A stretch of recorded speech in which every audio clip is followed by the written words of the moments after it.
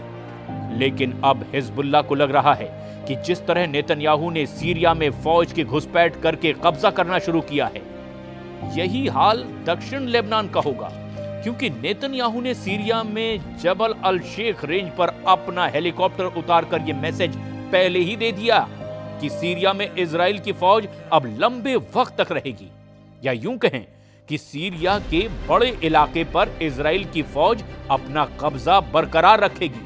यही वजह है कि खामनेई ने भी ये कह दिया कि चाहे गाजा हो या लेबनान हो, सीरिया हो या फिर यमन, इजराइल के खिलाफ मरते दम तक युद्ध लड़ा जाएगा।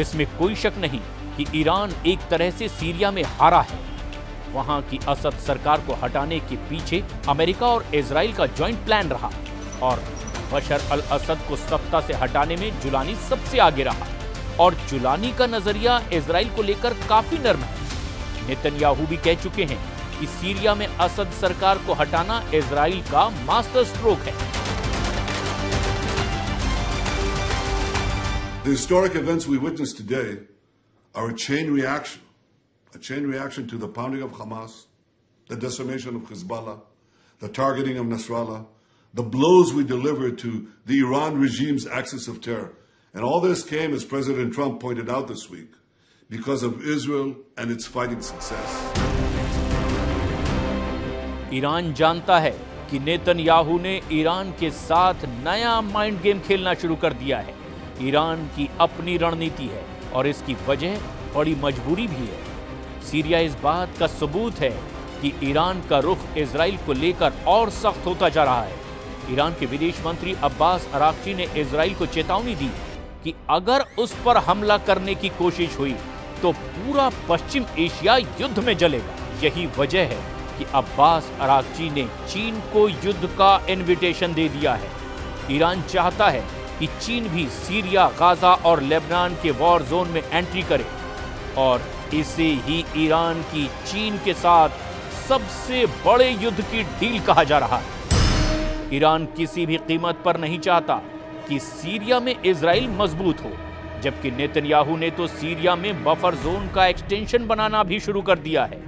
लेकिन ईरान से लेकर सऊदी अरब और बाकी अरब देश भी बहुत अच्छी तरह से जानते हैं कि ग्रेटर इजराइल नेतन्याहू के वॉर कैबिनेट का सबसे बड़ा एजेंडा है और इस एजेंडे को नहीं रोका गया तो उनका काम भी तमाम हो जाएगा।